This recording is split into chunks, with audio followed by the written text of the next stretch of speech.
and welcome back to another video on my channel. Today's video is going to be a very interesting one. It's another case where it kind of involves almost like true crime, kind of like a mysterious death involving something that just doesn't make sense. I really think that you guys are going to find this case super interesting, so let's just get right on into it. Today's case is taking us back to March of 1964 in Brazil. We are going to be in a little town called Arguaia, which is located a few miles outside of São Paulo, and it is located in more of like a mountain range type of area. And there was about 7,000 residents who lived in this area, and this area was kind of behind. They didn't have electricity, no phones, no lights, anything like that at this time, unless it was like a really upscale house or something like that. They didn't have electricity. And the main person we are going to be focusing on today is a man by the name of Joao Filho. Now, he was a family man and a farmer. Him and his wife had 5 children, and they lived on a farm, and they just really enjoyed the simple life that they were living. This particular day, it was carnival season in Brazil, and the area where Joao lived, there was going to be a huge carnival just a few miles away.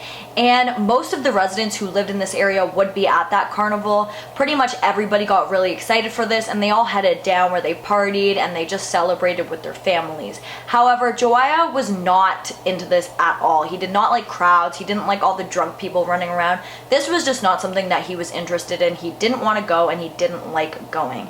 So instead of going to the carnival with his family, he decided that he was going to spend the day fishing. So that morning, he had breakfast with his wife and their children. His wife made him a lunch, and then he packed up his bags and headed out to a nearby river called Tietê River, where him and some buddies would be fishing for the day. Joao had a very good day. He actually caught quite a large fish, and he just had a really good time sitting around with the guys. And these guys were also people who weren't really into the carnival. They were just friends who kind of just wanted to rest, relax. The town was very quiet again because all of the residents were at this carnival, and so they just had a really great day. But as nightfall started to approach, Joao thought that this would be the best time to go home, so he packed up all of his gear and headed back towards his house. When he arrived home, he found that his house was pretty much completely silent. His wife and all of their children had gone to the carnival, which Joao was kind of expecting. They all really did enjoy this, and he just kind of liked this time, so a quiet house was very nice to him. It was always hustle and bustle, as you can imagine it would be having 5 kids on a farm. So while they were out with his family and his wife, he was just really taking this time to relax. So once he got into the house, he kind of started to get into that mode where he was going to relax. I believe he started to attempt to boil water to draw a bath. He hadn't actually started boiling the water at this point. He was going to prepare himself some dinner, but while doing this, he was looking out the window, and that is when something very unexpected caught his eye.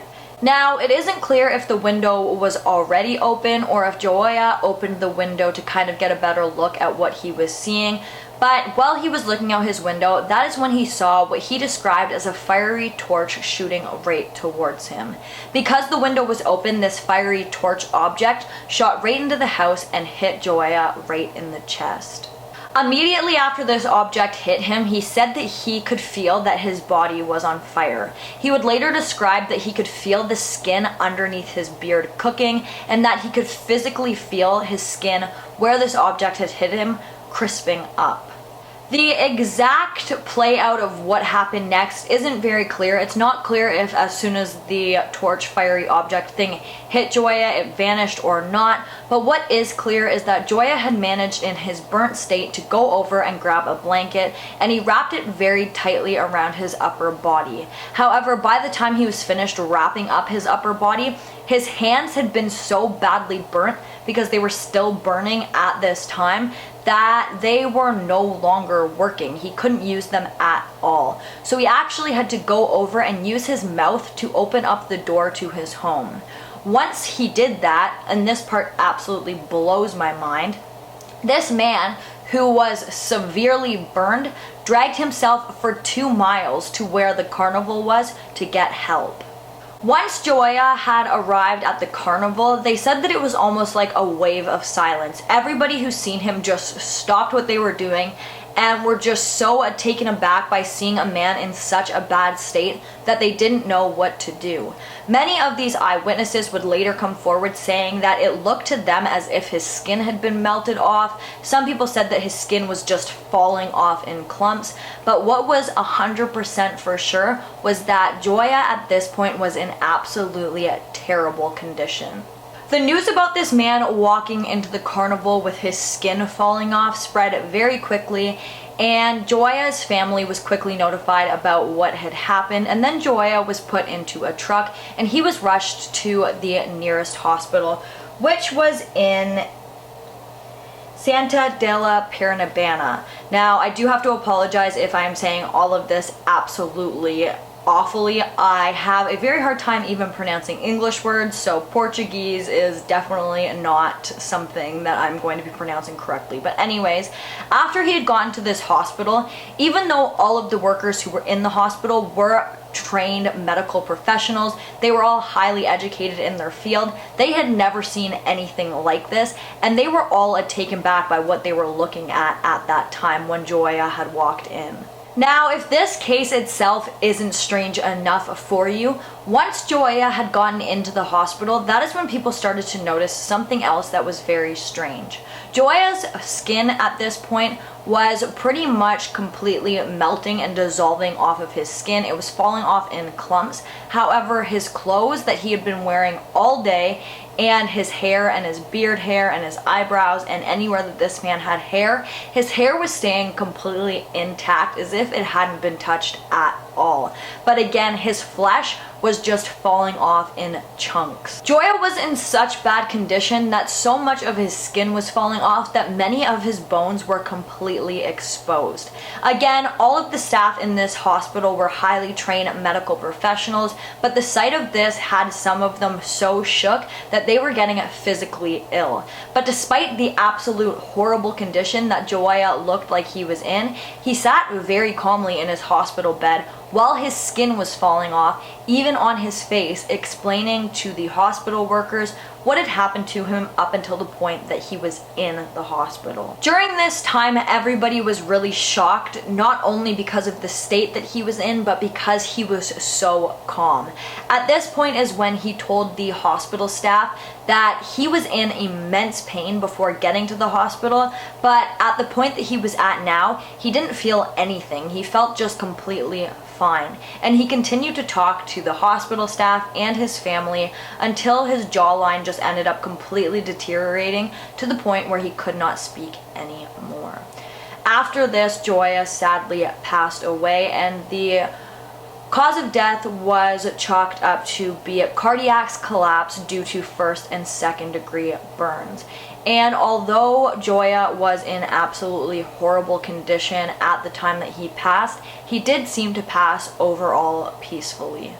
Because of the state that Joao was in when he showed up to the carnival, as well as the state that he was in when he passed away, authorities assumed that this was the result of some kind of accident, maybe something set on fire within the home or something like that. However, just a few hours after Joao had passed away, police showed up to the family home, and the strange thing is that there was no signs of an accident involving fire. There was a little bit of damage done to the window of the family home, as well as some of the furniture was said to have been turned upside down. However, I'm not sure how accurate that is because I couldn't find it in the kind of like official documents. But besides that, nothing really even said, showed signs that anything had happened. And because of this, it was quickly thought that maybe these burns were done to Joao deliberately. Because of the strangeness of this case, there was a lot of theories of what exactly had happened. But there was also a lot of attention given to this case by the media because there was no real explanation as to of how this man just went on fire. It was not spontaneous human combustion, it was nothing like that, and it just really didn't make sense. But a few years after this case started to get media attention is when people started to kind of look at this case and maybe assume that it had some kind of extraterrestrial involvement. And that really kind of took off a couple years after this whole thing had happened, when a UFO enthusiast from Brazil by the name of Fernando Grossman had really taken an interest in this case. After investigating this case is when Fernando found that there was a large piece of information about this case that wasn't often written about in the media or in the articles that everybody was reading, and it wasn't highly publicized by police or even the hospital that Joao had passed away at. And that bit of information was that Joao's burns, the burns that were found all over his entire body, were not consistent with, your average burns that come when you're in a house fire or a accident or something like that.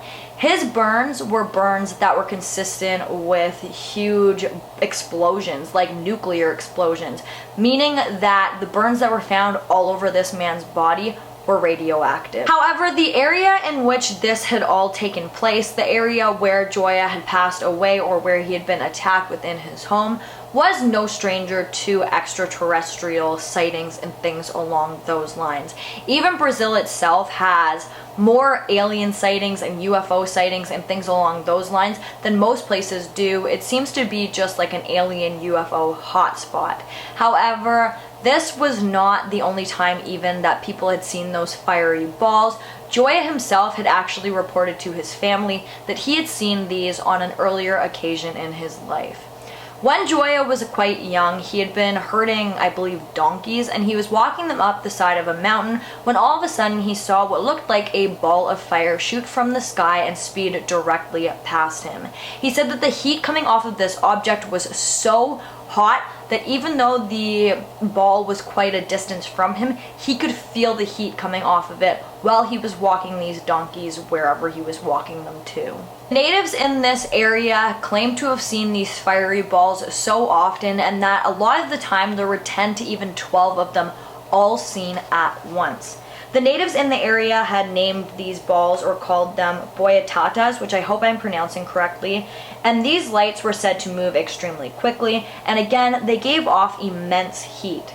The natives believed that these objects were malevolent spirits that would try and keep people inside of their homes, kind of trying to deter them from going out too late at night for whatever reason. Exactly a year after Joao's death, his brother said that he had also encountered these fiery balls, and to make things even stranger, he had seen them near the cemetery where Joao was buried.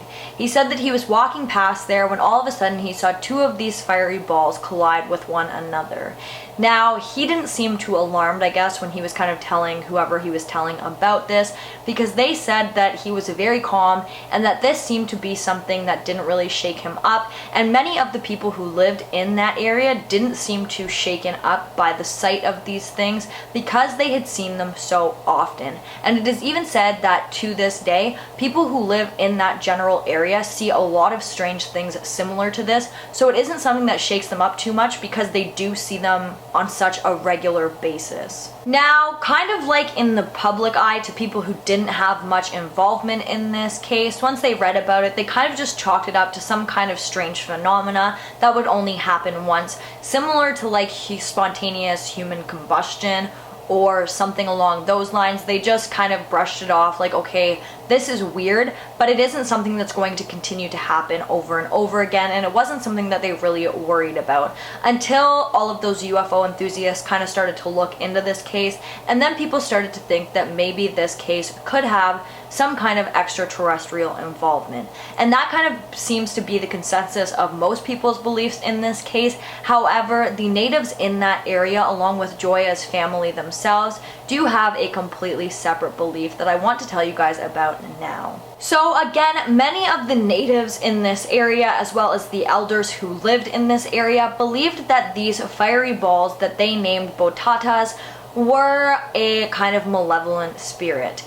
And Joao's older family members, as well as the younger ones who were told this kind of thing, believed that for whatever reason the family had been cursed, and that is why these fiery balls were seen so often by Joao's family. They also believed that maybe a curse had been put on that area altogether, and that these kind of beings pretty much just stalked the area, and that they kind of were a little bit malevolent, and that it was very tragic that it resulted in Joao's death.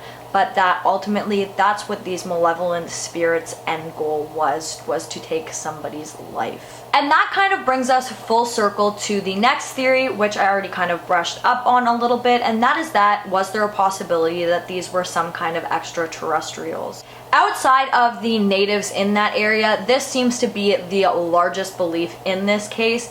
I'm not really sure what I believe, but I do have to say it does seem that not just in this case, but in many other cases, a lot of things that seem to be extraterrestrial could be also chalked up to ghosts or spirits or something along those lines, because they're both something that nobody knows how to explain. We don't know how they come about or anything like that. So I feel like a lot of the time something like this that can't be explained gets chalked up to either one or the other. Again, this particular spot was a hot spot for UFO sightings and alien encounters and things like that. However, this kind of stuff didn't really take off until a couple years after Joya's death. But could it have been that these UFOs and these aliens had been there the entire time?